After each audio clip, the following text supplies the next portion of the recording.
Friend, I am Sudhir Pandey and you are watching 100 times education classes, the branch of knowledge.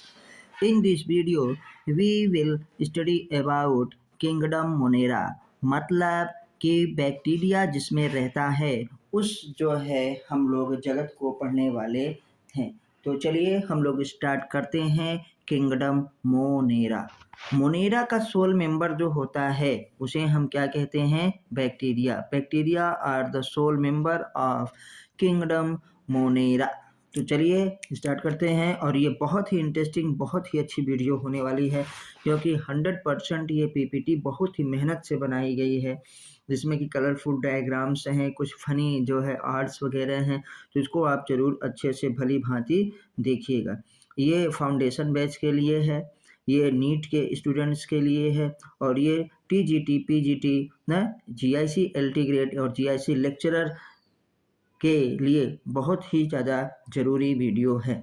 आइए हम लोग फिर आगे देखते हैं। Kingdom Monera. किंगडम मोनेरा की बात करें तो बैक्टीरिया आर द हमारे पास sole member of kingdom Monera, ये जरूर याद रखिएगा। Bacteria most abundant micro organisms, यही क्वेश्चन आपसे बन जाएगा कि मोस्ट अबंडेंट माइक्रो ऑर्गेनिजम्स कौन सा है, तो हम क्या बताएंगे? Bacteria most abundant microorganism होता है। चलिए नेक्स्ट पॉइंट पे आते हैं। 100 of bacteria are present in a handful of soil. एकदम देखिए एनसीईआरटी की लाइन टू लाइन है, लाइन बाय लाइन। और एनसीईआरटी अगर आपको याद है तो आप किसी भी एग्ज़ाम को 100% क्लियर कर सकते हैं, चाहे वो नीट का हो, चाहे वो एलटी ग्रेड टीचर का हो, चाहे वो जीआईसी लेक्चरर का हो। 100% जो है एनसीईआरटी रिक्वायर्ड है। फिर आते हैं they also live in extreme habitat. Extreme habitat का मतलब ऐसा स्थान जहाँ पर कोई अन्य सजीव नहीं रह सकता है, वहाँ पर भी क्या है? बैक्टीरिया रह सकते हैं। जैसे आपसे पूछा जाएगा what are the extreme habitats, कौन कौन से हैं हमारे पास, तो हम बताएंगे जैसे हॉट स्प्रिंग्स, डिजर्ट्स ना, स्नो एंड डीप ओशियंस। भैया हॉट स्प्रिंग गर्म जल के झरनों में यह रह सकता है, ये डिजर्ट रेगिस्तान में रह सकता है, ये स्नो ना बर्फ में रह सकता है, और ये डीप ओशियंस में भी रह सकता है। और ये क्या होते हैं? मेनी आर पैरासाइट्स, बहुत सारे बैक्टीरिया, मोस्टली जो बैक्टीरिया हैं वो पैरासाइट ही होते हैं। तो चलिए हम लोग अब क्या है आगे देखते हैं कि जो हमारे पास बैक्टीरिया हैं वो ऑन द बेसिस ऑफ क्या है? शेप। यहाँ पे शेप के आधार पर क्या है? शेप के आधार पे बैक्टीरिया को मुख्यतः हम लोग 4 भागों में डिवाइड करते हैं। कितने भागों में? 4। तो पहला हमारे पास होगा स्फेरिकल बैक्टीरिया जिसे कोकस कहते हैं। कोकस बैक्टीरिया मतलब स्फेरिकल। जो रॉड शेप बैक्टीरिया होगी उसे क्या कहेंगे? बैसिलस। और जो कॉमा शेप बैक्टीरिया होगी उसे क्या कहेंगे? वाइब्रियो। और जो स्पाइरलम बैक्टीरिया मतलब स्पाइरल शेप। तो हमने उल्टा पढ़ा है। अब इधर से देखते हैं। कोकस मतलब स्फेरिकल, बैसिलस मतलब रॉड शेप, वाइब्रियम मतलब कॉमा शेप और स्पाइरलम मतलब स्पाइरल शेप, सर्पिलाकार बैक्टीरिया होते हैं। अब आगे देखते हैं कि बैक्टीरिया का देखिए थोड़ा सा शेप हम लोग देख लिए थे कि ये क्या है? कोकस। कोकस न सिंगल कोकाई। ये क्या है? वाइब्रियो, बहुवचन है। और सिंगुलर जो होगा वाइब्रियम होगा। देखिए ये वाइब्रियम लिखा है सिंगल में। इधर देखेंगे हम लोग बैसिलस क्या है? Rod shape. और बैसिलस का जो रॉड शेप है उसका न्यूक्लियस देखिए उसके बेस में है, ये देखिए, इसीलिए इसका नाम भी पड़ गया बैसिलस। इसका न्यूक्लियस कहाँ पे? बेस में है। फिर आते हैं, ये देखिए कौन सा बैक्टीरिया है? स्पाइरलम। स्पाइरलम मतलब स्पाइरल शेप बैक्टीरिया जो सर्पिलाकार है। और सर्पिलाकार बैक्टीरिया में दोनों तरफ देखिए क्या है? फ्लैजेला है। तो इस तरह की बैक्टीरिया को हम लोग क्या कहते हैं? एम्फीट्राइकस। क्या कहते हैं? एम्फीट्राइकस। और किसी में देखिए फ्लैजेला नहीं है। तो आपसे पूछा जाएगा कि वो bacteria which one of the following bacterium is a flagellated bacterium. तो फ्लैजलेटेड कौन सा है? Spirillum bacteria. बाकी नहीं है, ना तो कोकाई है, न तो वाइब्रियो है और न ही बैसिलस है, लेकिन स्पाइरलम में फ्लैजिला पाया जा रहा है इन चारों में। चलिए थोड़ा सा और हम लोग आगे देखते हैं। बैक्टीरिया का थोड़ा सा स्ट्रक्चर की अगर हम लोग बात करें तो देखिए bacterial structure is very complex. जो बैक्टीरियल स्ट्रक्चर है is very simple, sorry complex नहीं सिंपल। बैक्टीरिया की संरचना बहुत सिंपल होती है भैया, छोटा सा है, एक क्या है सेल वॉल है, उसके अंदर क्या है न्यूक्लियस तो है नहीं क्योंकि ये प्रोकैरियोटिक का मेंबर है, इनसेपिएंट न्यूक्लियस है, सारी चीज़ तो है क्या सिंपल। लेकिन इसका जो बिहेवियर है बट आर होता है कॉम्प्लेक्स इन बिहेवियर। आपको ऑप्शन में स्टेटमेंट में बना दे के दे दिया जाएगा सिंपल इन स्ट्रक्चर बस कॉम्प्लेक्स इन बिहेवियर ना, तो नीचे क्या कहेंगे मेटाबॉलिक डाइवर्सिटी। तो हम लोगों ने अभी क्या देखा कि बैक्टीरिया का स्ट्रक्चर तो सिंपल होता है लेकिन उसका बिहेवियर क्या होता है, बहुत ही कॉम्प्लेक्स होता है। तो चलिए अब थोड़ा सा और आगे बढ़ते हैं कि सम बैक्टीरिया, अब आप भली भांति इसका डायग्राम वगैरह भी देख सकते हैं। सम बैक्टीरिया आर क्या होता है ऑटोट्रॉफिक इन नेचर। ऑटोट्रॉफिक का मतलब synthesise their own food from inorganic substance, मतलब जो अपना भोजन खुद से बनाते हैं उन्हें हम क्या कहते हैं भैया ऑटोट्रॉपिक कहते हैं, और जो नहीं बनाते हैं उन्हें हम हेटेरोट्रॉपिक कहते हैं। और majority of bacteria are heterotrophic in nature, मतलब वो अपना फूड खुद से नहीं बनाते हैं, दूसरे पे भोजन के लिए डिपेंड रहते हैं। तो आपसे पूछा जाएगा कि ये बताइए ज़्यादा हेटेरोट्रॉपिक बैक्टीरिया होते हैं कि ज़्यादा ऑटोट्रॉपिक। तो हेटेरोट्रॉपिक क्या होते हैं ज़्यादा और ऑटोट्रॉपिक क्या होते हैं कम होते हैं। ये H for hetero, A for क्या है ऑटो है, ये चीज़ को भली भांति याद रखिएगा। और अब देखिए थोड़ा सा बैक्टीरिया का स्ट्रक्चर हम लोग देखते हैं कि जो बैक्टीरिया का स्ट्रक्चर है उसमें जो उसके कवरिंग है कितने लेयर्स की बनी होती है, 3। भले सिंपल कह दिया गया फिर भी 3 लेयर हमारे पास पाई जाती है। आप जानते हैं कोई भी सेल है तो सेल के बाहर ना, अंदर से बाहर की तरफ बात करें तो सबसे अंदर पहले क्या होगी हमारे पास सेल मेम्ब्रेन, जिसे हम प्लाज्मा मेम्ब्रेन के नाम से जानते हैं।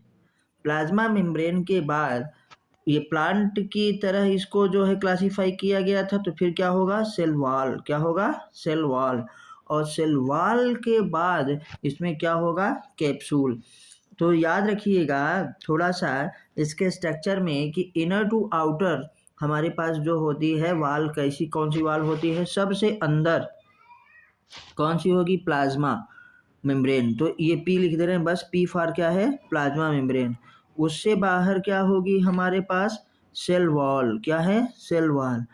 उससे बाहर सबसे बाहर क्या होगा कैप्सूल, ये सी ए मतलब कैप्सूल, या सी पी लिख दे कैप्सूल। तो सबसे अंदर होगी प्लाज्मा मेम्ब्रेन, उसके बाहर होगी सेल वॉल, और सेल वॉल के बाहर भी क्या होगा कैप्सूल, और यही कैप्सूल बहुत प्रोटेक्टिव होता है नेचर में। अच्छा अब सेल है तो सेल के अंदर क्या होगा हमारे पास, देखो साइटोप्लाज्म, क्या होगा साइटोप्लाज्म। साइटोप्लाज्म है तो आप जानते हैं ये प्रोकैरियोटिक सेल है, यूनिसेलुलर है, प्रोकैरियोटिक सेल है। तो प्रोकैरियोटिक सेल में जो राइबोसोम पाया जाता है वो 70s टाइप का होता है, कितना 70s प्रकार का।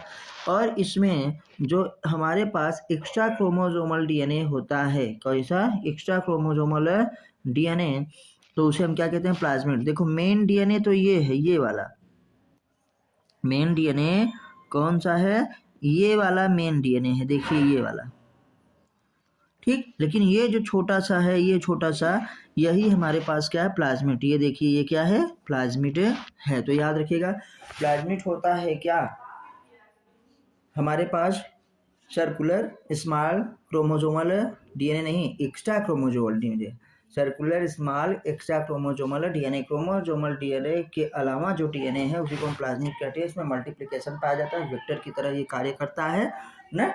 और ये यहाँ पे आप बायोटेक्नोलॉजी में इसकी यूज को बहुत ज़्यादा देखेंगे, जेनेटिक इंजीनियरिंग में।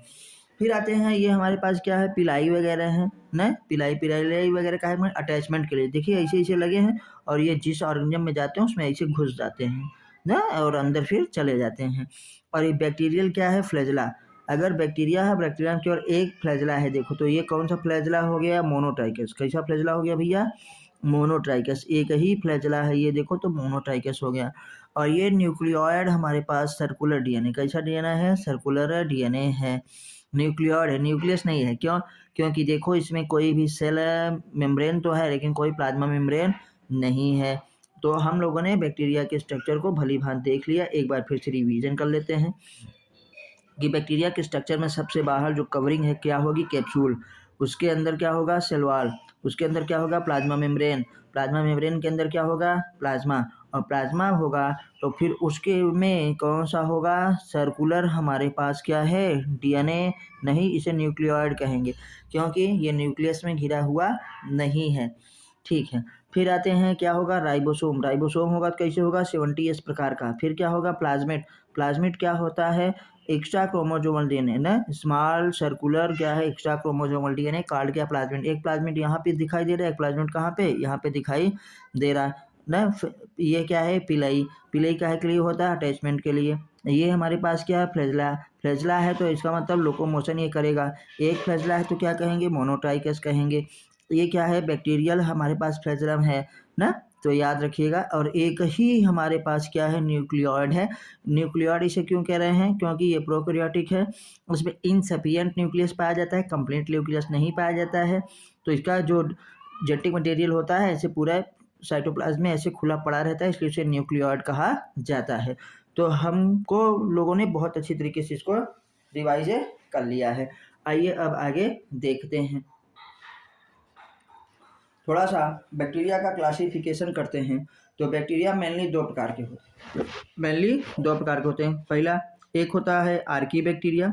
आर्की का मतलब होता है old type of bacteria. Archie का मतलब क्या होता है, ओल्ड टाइप ऑफ बैक्टीरिया, पुरानी तरह का बैक्टीरिया। देखिए ये बैक्टीरिया। और एक क्या होगा, यू बैक्टीरिया। बैक्टीरिया को मेनली क्या है, दो भागों में डिवाइड करेंगे हम लोग भैया। पहला आर्की बैक्टीरिया, दूसरा क्या है, यू बैक्टीरिया। और यू बैक्टीरिया ही वास्तविक बैक्टीरिया या ट्रू बैक्टीरिया है। आर्की बैक्टीरिया मतलब ओल्ड बैक्टीरिया। आर्की बैक्टीरिया कितने प्रकार के होते हैं, 3 प्रकार के। हेलोफिल्स, हेलोफिल्स मतलब जो साल्टी एरिया में पाए जाते हैं, किसमें, साल्ट वाले में, कौन सा एरिया हो, साल्ट वाला इनका एरिया होता है। दूसरा थर्मोएसिडोफिल्स, जो हॉट स्प्रिंग में पाए जाते हैं, हॉट स्प्रिंग में पाए जाते हैं, या ये कहाँ पे भी रह सकते हैं, ये जो एसिडिक मीडियम है उसमें भी अच्छे से रह सकते हैं। मेथनोजन कहाँ पे, जो मार्सी एरियाज में पाए जाते हैं, कटल यार्ड में पाए जाते हैं ना, तो इसे हम लिख दे रहे हैं कटल यार्ड, मतलब गुरुवार, समझ रहे हैं ना आप, जहाँ पे गाय भैंस वगैरह बांधी जाती है वहाँ पे पाए जाते हैं। मार्सी एरिया, दलदली एरिया जिसे कहते हैं, वहाँ पे भी ये बैक्टीरिया पाए जाते हैं। कौन से, आर्की बैक्टीरिया। आर्की बैक्टीरिया जो यू बैक्टीरिया से क्या होता है, डिफरेंट होता है। क्यों, क्योंकि सेल वॉल की वजह से। किसकी वजह से, सेल वॉल की वजह से। इसमें जो सेल वॉल है डिफरेंट टाइप, कैसी सेल वॉल पाई जाती है, डिफरेंट टाइप, डी से डी और टी से T, different type cell wall पाई जाती है, जो म्यूरेमिक एसिड की बनी होती है ना, या सीडोम्यूरिन की बनी होती है, पेप्टाइडोग्लाइकॉन कहा जाता है। और यू बैक्टीरिया वास्तविक बैक्टीरिया होता है। ये 2 प्रकार का होता है। यू बैक्टीरिया कितने प्रकार का, 2 प्रकार का। एक क्या होगा, ऑटोट्रॉपिक, और दूसरा क्या होगा, हेटरोट्रॉपिक। ऑटोट्रॉपिक में हमारे पास 2 प्रकार के, कौन कौन से, एक फोटोसिंथेटिक ऑटोट्रॉपिक जिसे हम बीजीए, ब्लू ग्रीन एल्गा के नाम से जानते हैं, इसी को स्पेशली साइनोबैक्टीरिया कहा जाता है। और दूसरा कीमो ऑटोट्रॉपिक। कीमो ऑटोट्रॉपिक का मतलब हमारे पास जो अपना फूड कैसे प्राप्त करते हैं, इन ऑर्गेनिक सब्सटेंस के ऑक्सीडेशन से, जैसे नाइट्रोजन है, सल्फर है, फास्फोरस है, आयरन। तो ये सब जो बैक्टीरिया हैं जिसे हम क्या कहते हैं, पर्पल सल्फर बैक्टीरिया, तो ये लोग जो है कीमो ऑटोट्रॉपिक बैक्टीरिया होते हैं। अच्छा, हेटेरोट्रॉपिक जो बैक्टीरिया है ये 3 प्रकार का होता है। यहाँ पे भले 2 प्रकार का ही दिया गया है। ज़्यादातर होते हैं सेप्रोफिटिक। सेप्रोफिटिक मतलब जो डेड एंड डिकेइंग मटेरियल पर डिपेंड रहते हैं फॉर फूड। तो सेप्रोफिटिक ही क्या होते हैं, डिकम्पोजर्स। और दूसरे क्या होते हैं, पैरासिटिक। पैरासिटिक जो लिविंग ऑर्गेनिज्म में रह करके अपना फूड प्राप्त करते हैं। और जो तीसरा है, तीसरा बेटा सिम्बायोटिक। क्या है, सिम्बायोटिक, याद रखिएगा, यहाँ लिख दे रहे हैं सिम्बायोटिक। सिम्बायोटिक को ही भी हेटरोटॉपिक ही मानेंगे। क्यों? क्योंकि भोजन के लिए ये भी दूसरे पे डिपेंड रहता है। और किस पे डिपेंड रहता है? जिसके साथ क्या है रहता है। तो हम लोगों ने इसको भली भांति देख लिया।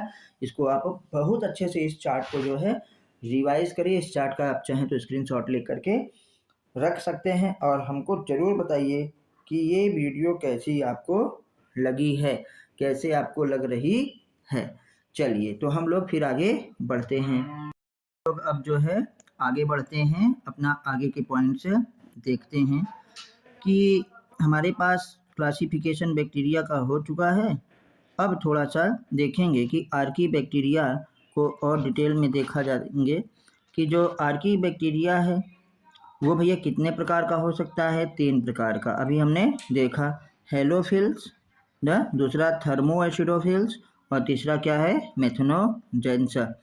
तो द लाइव इन क्या होता है? हार्शिट हैबिटेट न such as extreme salty areas. जो साल्टी एरियाज में रहेगा, हम आपको पहले ही बता चुके हैं, उसे क्या कहेंगे? हेलोफिल्स कहेंगे। जो हॉट स्प्रिंग्स में रहेगा, ये देखिए, उसे हम हॉट स्प्रिंग वाले को क्या कहेंगे? ये देखिए, हॉट स्प्रिंग वाले को थर्मो एसिडोफिल्स कहेंगे।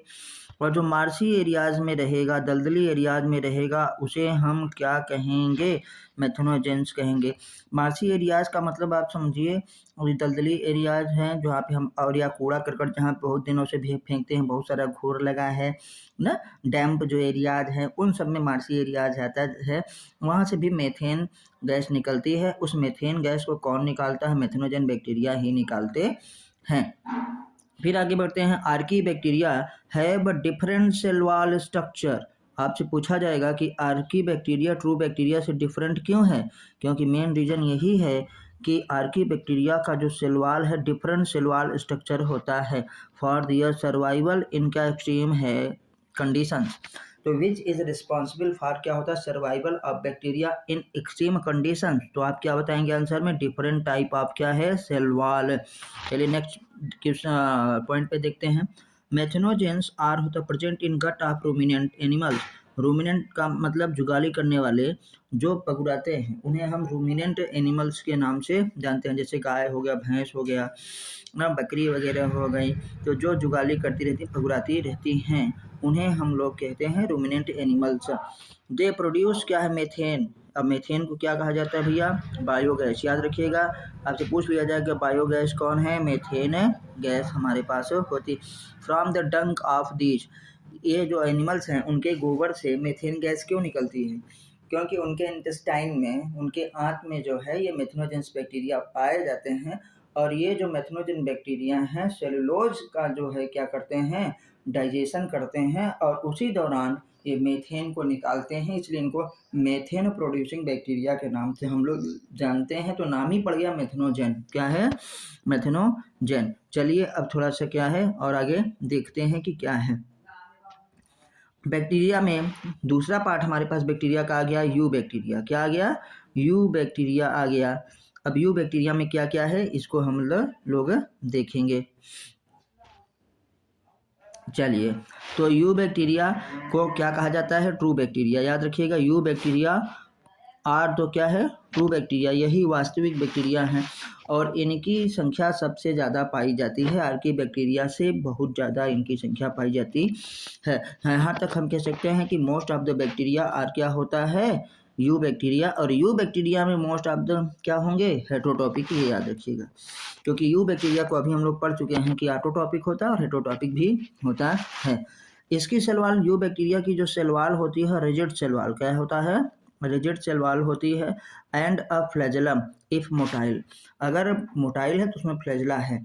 इसका मतलब flagella is a locomotory organ of क्या होता है? बैक्टीरिया। याद रखिएगा, या ऐसा आप उल्टा कहिए कि फ्लैजला है तभी मोटाइल हो पाएगा। एनसीईआरटी न जाने क्यों ऐसी लिखती है कि इफ मोटाइल देन फ्लैजला। नहीं भैया, जब फ्लैजला होगा तब मोटाइल होगा। और जो उसके पिलाई होते हैं, फेब्री होते हैं, वो सब किसके लिए होते हैं? अटैचमेंट के लिए होते हैं।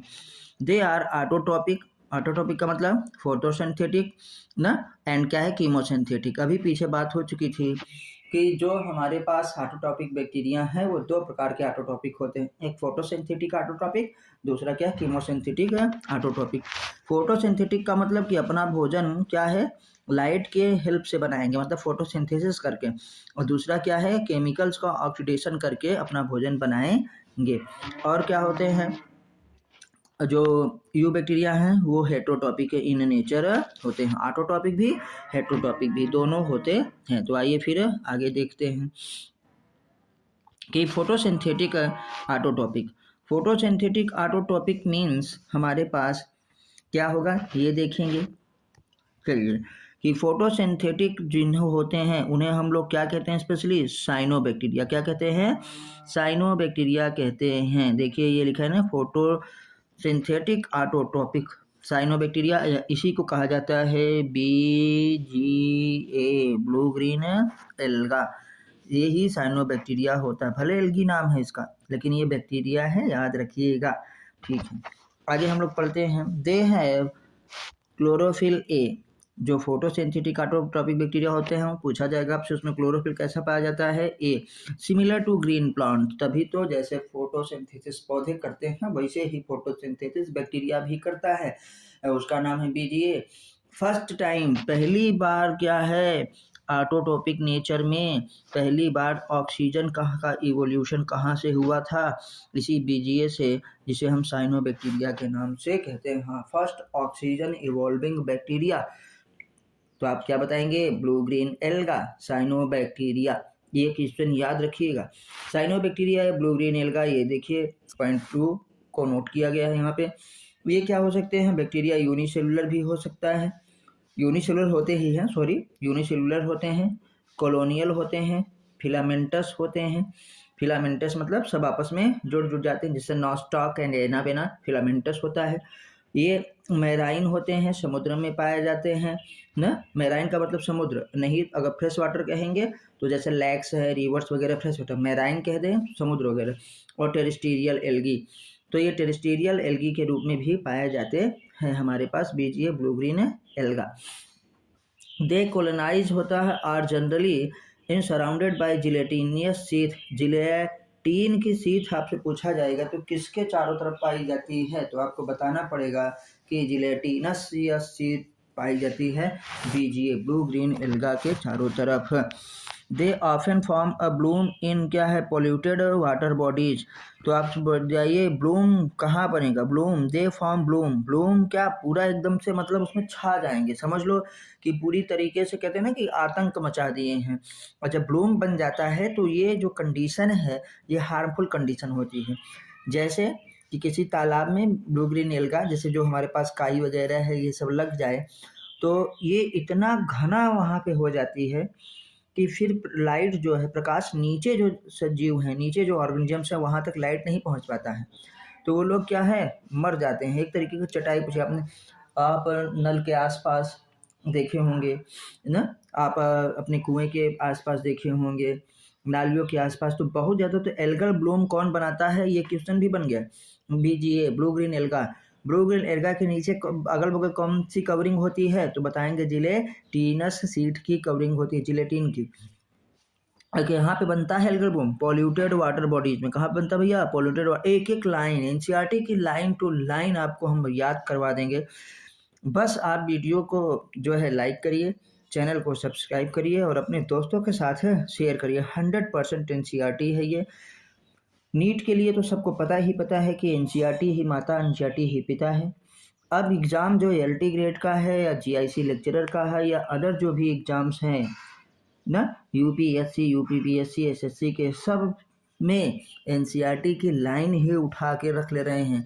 अब भैया लूसेंट से काम चलने वाला नहीं है, अब चीज़ें डीप में पूछी जाने लगी हैं, तो आप लोग भी जरूर देखिए। फिर आते हैं सम ऑफ देम क्या फिक्स एटमॉस्फेरिक नाइट्रोजन। देखिए एटमॉस्फेरिक नाइट्रोजन को फिक्स करते हैं, तो मतलब जो वायुमंडलीय नाइट्रोजन है उसको किस में बदलते हैं, अमोनिया में।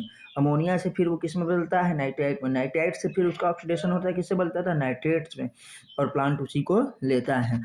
का स्पेशलाइज्ड ऑर्गन कॉल्ड क्या है, हेटेरोसिस्ट। आपसे पूछा जाएगा हेटेरोसिस्ट क्या है, नाइट्रोजन फिक्सिंग ऑर्गन ऑफ क्या है, साइनोबैक्टीरिया या ब्लू ग्रीन है एल्गा का याद रखिएगा। एग्जाम्पल देखिए, नॉस्टॉक और एनाबेना। ये नॉस्टॉक और एनाबेना क्या है? ब्लू ग्रीन एल्गी है जो एटमॉस्फेरिक नाइट्रोजन को अमोनिया में बदलने का काम करता है। एटमॉस्फेरिक नाइट्रोजन को कई प्रकार से अमोनिया में बदला जाता है। पहले अमोनिया में बदलेंगे तो नाइट्रोजन हम लोग फिक्सेशन उसे कहेंगे। तो ये भी करता है, सिम्बायोटिक बैक्टीरिया भी करते हैं, जैसे राइजोबियम वगैरह हमारे पास ना। और ठीक है, हाँ, राइजोबियम वगैरह भी हमारे पास क्या करते हैं? वो सिम्बायोटिक है। फ्री लिविंग में हम देखते हैं एजोडोबैक्टर, बिजर्निकिया वगैरह हैं। तो ये सब भी सब करते हैं ना। लेकिन अगर कहें कि साइनोबैक्टीरिया कौन सा है जो एटमॉस्फेरिक नाइट्रोजन को किसमें बदलता है? अमोनिया में। तो नॉस्टॉक और क्या है? एनाबेना। और वो सब जो होंगे वो सब उसके होंगे हेटरोट्रॉपिक बैक्टीरिया के एग्जाम्पल होंगे।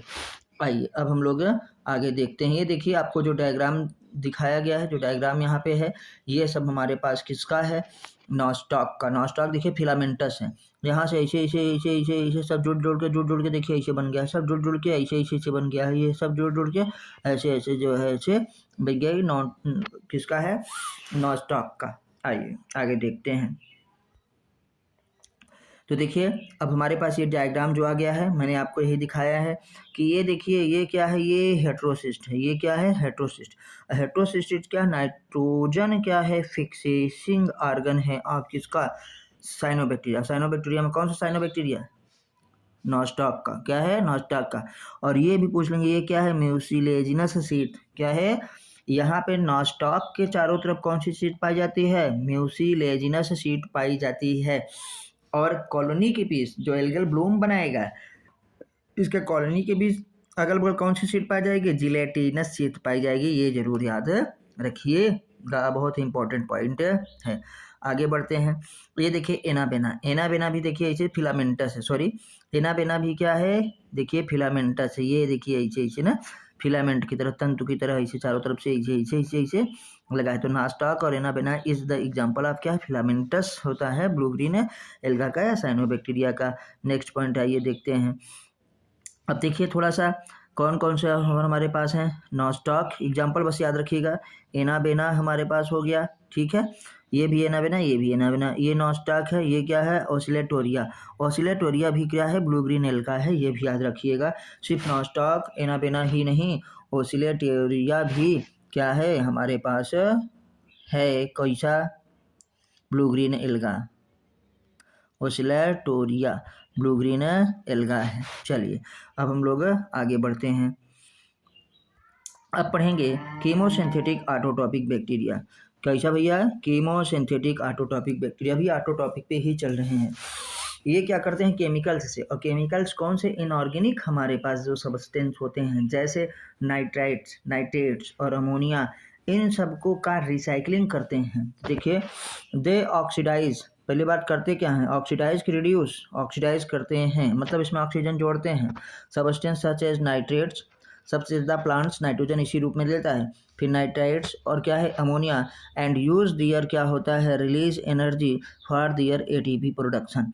अपने एटीपी के प्रोडक्शन के लिए, अपनी मतलब एटीपी को बनाने के लिए ये कौन से जो है इनऑर्गेनिक सब्सटेंस को ऑक्सीडाइज करते हैं? तो आप बताएंगे नाइट्रेट्स का, नाइट्राइट्स का और किसका? अमोनिया का ऑक्सीडेशन करते हैं। They play great role in क्या? Recycling nutrients like nitrogen, phosphorus, iron और क्या है? सल्फर। ये किन जो होता है न्यूट्रिएंट्स की रिसाइकलिंग करते हैं? तो आप याद रखिएगा एग्जांपल NPK ना, और उसके बाद आयरन, सॉरी के नहीं है, सल्फर है। क्या है? सल्फर। नाइट्रोजन का, फास्फोरस का, आयरन का और किसका? सल्फर का। नाइट्रोजन, फास्फोरस, आयरन और सल्फर। तो NPSFE हमारे एक सर थे जिनका नाम था, कानपुर में जब हम लोग पढ़ाई करते थे, नितेश प्रताप सिंह लोहा। तो आप याद रखिएगा, आप भी फार्मूले अपने से बना सकते हैं जो आपको अच्छे लगते हों, चाहे वो किसी मूवी का गाना हो, कोई कहानी हो, कोई किसी का नाम हो, कुछ भी किसी भी तरीके से आपको याद रखना है। कि जो कीमोसिंथेटिक ऑटोट्रॉपिक बैक्टीरिया होते हैं वो किन न्यूट्रिएंट्स की रिसाइक्लिंग करते हैं। तो नाइट्रोजन का, फास्फोरस का, ना सल्फर का और किसका, आयरन का। हमने बताया नितेश प्रताप सिंह लोहा, याद रखिएगा। चलिए तो अब हम लोग क्या है आगे देखते हैं, ये हम देख चुके। आगे की बात करें तो थोड़ा सा देखिए, अब आते हैं किंगडम मोनेरा में ही जिसमें बैक्टीरिया पढ़ते हैं, हेटरोटॉपिक बैक्टीरिया की बात करेंगे। और हेटरोटॉपिक बैक्टीरिया, ज़्यादातर बैक्टीरिया हेटरोटॉपिक ही होते हैं। तो ये लिखा है most abundant in nature, most abundant in nature, mostly क्या होते हैं ना, majority of them are decomposers. Decomposers का मतलब जो सैप्रोफिटिक हो, क्या हो, सैप्रोफिटिक, जो दूसरे सड़े गले पदार्थों पर क्या है डिपेंड होगा, किसके लिए, भोजन के लिए, वही तो भैया क्या करेगा, दूसरे को डिकम्पोज करेगा, इसीलिए सैप्रोफिटिक होते हैं। Majority of heterotrophic bacteria are decomposers in nature, तो ये याद रखिएगा। आइए अब थोड़ा सा आगे बढ़ते हैं। तो हेटरोटॉपिक बैक्टीरिया में अब हम लोग देखने वाले हैं कि क्या क्या हमारे पास आता है। इसका एग्जाम्पल ही पहले देख लेते हैं। तो सबसे पहले आपने ये देखा हेटरोटॉपिक बैक्टीरिया में कि राइजोबियम, राइजोबियम कैसा था, सिम्बायोटिक बैक्टीरिया। और सिम्बायोटिक बैक्टीरिया भी देखिए रूट ऑफ क्या होता है, हमारे पास लेग्यूमिनस प्लांट, जो दलहन पौधे होते हैं उनके रूट्स में ये क्या करता है, उनके साथ रहता है और एटमॉस्फेरिक नाइट्रोजन का फिक्सेशन करता है, मतलब उसको अमोनिया में बदलता है। तो राइजोबियम क्या हो गया, राइजोबियम। दूसरा क्या है, फ्रैंकिया, फ्रैंकिया मतलब अल्नस अल्फा अल्फा में पाया जाता है। तो राइजोबियम आप याद रखिएगा। इसीलिए कहेंगे सिम्बायोटिक अगर पूछा जाएगा कि ऑटोटॉपिक की हेटरोटॉपिक है तो भैया वो हेटरोटॉपिक में ही होता है, भले उसे हम लोग ये कहें कि सिम्बायोटिक है। फिर आते हैं देखो लैक्टोबैसिलस बैक्टीरिया, जो कि दूध से दही बनाता है, ये लेग्यूमिनस प्लांट में है। वाइब्रियो कोलेराई, जो कोलेरा उत्पन्न करता है ना, और सनमोलेला टाइफी, जो हमारे पास क्या करता है, टाइफाइड उत्पन्न करता है, जिसकी वजह से टाइफाइड होता है। तो ये सब हेटरोटॉपिक बैक्टीरिया हैं। आइए देखते हैं impact of heterotrophic bacteria on human affairs. मतलब ये यूजफुल भी होते हैं और हार्मफुल भी होते हैं। They are used to make curd from milk, मतलब दही वाली जो बैक्टीरिया है लैक्टोबैसिलस, ये लिखा है ना, तो ये कैसा होगा, हेटरोटॉपिक बैक्टीरिया होगा। प्रोडक्शन ऑफ एंटीबायोटिक्स, देखिए यूजफुल हो गया ना, एंटीबायोटिक्स आपसे पूछा जाएगा किससे उत्पन्न की जाती है, ऑटोटॉपिक की हेटरोटॉपिक, हेटरोटॉपिक बैक्टीरिया से। Fixing nitrogen in legume roots, ये देखिए राइजोबियम क्या है, राइजोबियम क्या करता है, रूट्स का नाइट्रोजन का फिक्सेशन करता है इन लेग्यूमिनस रूट में। और देखेंगे सम आर पैथोजेंस काजिंग, क्या होता है, डैमेज टू ह्यूमन बींग्स को भी करता है, ह्यूमन के फसल को भी बर्बाद करता है। फार्म एनिमल्स, हमारे पास जो पशु होते हैं, हमारे पेट्स होते हैं या हमारे पालतू जो पशु होते हैं गाय भैंस, उनको भी ये उत्पन्न करता है ना। तो देखिए फॉर्म एलिमेंट्स जो हमारे पास क्या होते हैं खेती में, कृषि में, अन्य का, और पेट्स को भी, हमारे गाय जिस कुत्ता बिल्ली सब पेट्स कहे जाते हैं।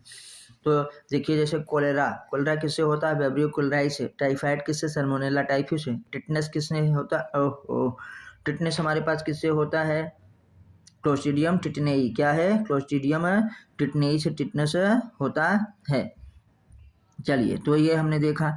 तो बेटा असिट्रस कैंकर, ये देखो पूछा गया पीछे, मैंने अभी जो पीछे क्वेश्चन करवाया है, जो सीरीज करवाया है, इसी के दो मैंने पहले ही क्वेश्चन करवा दिया है, तो उसको आप ज़रूर जाके देखिएगा। सिट्रस कैंकर किससे होता है, तो हम लोगों ने देखा है कि सिट्राई नामक बैक्टीरिया होता है, स्यूडोमोनास क्या सिट्राई बैक्टीरिया होता है, उससे सिट्रस कैंसर होता है। तो ये भी आप याद रखिएगा। चलिए अब हम लोग आगे बढ़ते हैं। रिप्रोडक्शन इन बैक्टीरिया, बैक्टीरिया जो होता है मेनली फिजन के द्वारा ही रिप्रोडक्शन करता है, लेकिन कभी कभार वो अनफेवरेबल कंडीशन में स्पोर भी बनाता है। तो बैक्टीरिया में सेक्सुअल और क्या है, ए सेक्सुअल रिप्रोडक्शन दोनों पाया जाता है। और ज़्यादा अगर कहें तो ज़्यादातर क्या होता है, एसेक्सुअल रिप्रोडक्शन ही होता है। तो आइए हम लोग देखते हैं रिप्रोडक्शन इन बैक्टीरिया। ठीक है भैया, तो देखिए reproduction in bacteria, bacteria reproduce mainly by क्या है, फिजन। मेनली किसके द्वारा किया जाता है, फिजन के द्वारा ये करता है रिप्रोडक्शन। अंडर अनफेवरेबल कंडीशन, याद रखिएगा, फेवरेबल नहीं, अनफेवरेबल कंडीशन में ये क्या प्रोड्यूस करते हैं, स्पोर्स। तो इसके स्पोर्स एंडोजीनियसली होते हैं। Also produce by a sort of sexual reproduction. Sexual reproduction कैसा होता है, sort of sexual reproduction by adopting a primitive type of DNA transfer from one bacterium to क्या होता है, अदर बैक्टीरियम। मतलब ये क्या करता है, transduction. sort of sexual reproduction, एक बैक्टीरिया का डीएनए दूसरे बैक्टीरिया में चला जाता है। तो देखिए बैक्टीरिया के बहुत सारे हमारे पास क्या है, स्ट्रक्चर है। ये देखिए स्फेरिकल है, ये देखिए रॉड शेप है ना। ये देखिए बैक्टीरिया में फिजन दिखाया जा रहा है कि कैसे फिजन हमारे पास होता है। ये वाला देखिए डायग्राम आपके एनसीईआरटी में दिया गया है कि बैक्टीरिया में सबसे बाहर क्या है, सेल वॉल है, अंदर क्या है, सेल मेम्ब्रेन है, अंदर क्या है, प्लाज्मा है ना, साइटोप्लाज्म है। और साइटोप्लाज्म में ही इसका जो डीएनए देखिए ऐसे ऐसे ऐसे ऐसे फैला हुआ है यहाँ पर, क्योंकि इसमें कोई कंप्लीट न्यूक्लियस नहीं है। ठीक है, तो इसका जो डीएनए है वो साइटोप्लाज्म में ऐसे ही क्या है, फैला रहता है। इसीलिए तो हम इसे प्रोकैरियोटिक कहते हैं, डीएनए। ठीक है, या उसके बाद भी, सेल वॉल के बाद भी अगर पूछे क्या है तो कैप्सूल पाया जाता है। तो देखिए एक बैक्टीरिया क्या है, फिजन के द्वारा ये देखिए दो भागों में ऐसे ऐसे डिवाइड हो रही है, दो भागों में ऐसे डिवाइड हो रही है ना, और धीरे धीरे धीरे धीरे करके ऐसे हर बैक्टीरिया 1 मिनट में डबल हो जाती है। तो देखिए ऐसे क्वेश्चन भी बनता है कि अगर 59 मिनट में आधी गिलास बैक्टीरिया भरती है तो पूरी गिलास भरने में कितना समय लगेगा, 60 मिनट। बस 1 मिनट हुआ कि वो डबल हो जाएगा। सब की देखो एक से बैक्टीरिया दो भागों में डिवाइड होगी। यहाँ पे देखिए पूरा लिखा है वेजिटेटिव सेल है, वेजिटेटिव सेल देखिए दो भागों में अब धीरे धीरे धीरे न्यूक्लियस बनेगा ना, सब कुछ होने लगा है, क्रोमोसोम वगैरह इसके जो हैं कंडेंसेशन होने लगा है, क्वाइलिंग होने लगी है, उसके अंदर क्या है, मेम्ब्रेन बनने लगी है, फिर मदर सेल बनता है, फिर लास्ट में ये देखिए दो बैक्टीरिया हमारे पास एक ये बन जाते हैं। तो हम लोगों ने इसको जो है देख लिया कि बैक्टीरिया में जो रिप्रोडक्शन होता है एसेक्सुअल और सेक्सुअल दोनों होता है। एसेक्सुअल का ही भाग है क्या, वेजिटेटिव रिप्रोडक्शन। तो ये भी याद रखिएगा। तो स्पेशली किसके द्वारा है, फिजन के द्वारा, और अनफेवरेबल कंडीशन में स्पोर्स के द्वारा, और कभी कभार न थोड़ा बहुत किसके द्वारा बेटा, सेक्सुअल रिप्रोडक्शन भी होता है। तो एसेक्सुअल और सेक्सुअल दोनों होता है, ये याद रखना है। आइए नेक्स्ट पॉइंट पे हम लोग चलते हैं, माइकोप्लाज्मा। क्या है, माइकोप्लाज्मा।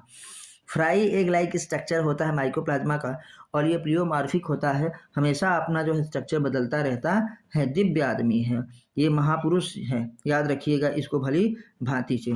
तो देखिए माइकोप्लाज्मा, और माइकोप्लाज्मा में क्या होता है, सेल वॉल एब्सेंट। माइकोप्लाज्मा में सेल वॉल क्या होगा, एब्सेंट होता है, और ये बिना ऑक्सीजन के भी रह सकता है। कैन सर्वाइव विदाउट क्या होता है, ऑक्सीजन। जितना ओरल बोल रहे हैं भैया वो समझ लीजिए आपको पूरी तरीके से लाइन टू लाइन याद रखना है, क्योंकि जब तक आपके माइंड में नहीं रहेगा, याद नहीं रहेगा, एग्जाम क्लियर नहीं होगा, आपको केवल भ्रम होगा कि मुझे पता है।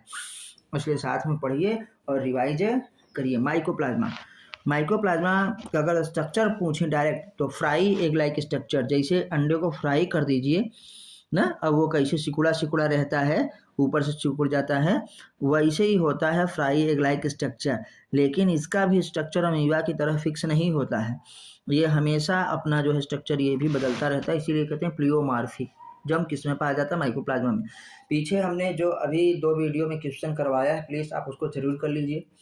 मेरा ये स्ट्रेटजी इसीलिए था कि पहले क्वेश्चन जब हम करवाएंगे तो आपको का दिमाग स्ट्राइक करेगा। अगर आपको आ रहा है तो अच्छी बात है, नहीं आ रहा है तो आप उसको पढ़ेंगे, और पढ़ेंगे तो अब मैं जब पढ़ा रहा हूँ तो उसको आप अच्छी से रिवाइज करेंगे, और वो टॉप मोस्ट क्वेश्चन थे। तो आइए देखते हैं mycoplasma. Full study, detail study अगर आपको पढ़ना है तो 100 टाइम्स एजुकेशन को ज़रूर आप ज्वाइन करिए, और अपने दोस्तों से भी जो है इसको सब्सक्राइब करवाइए, और फिर चैनल को सब्सक्राइब करिए।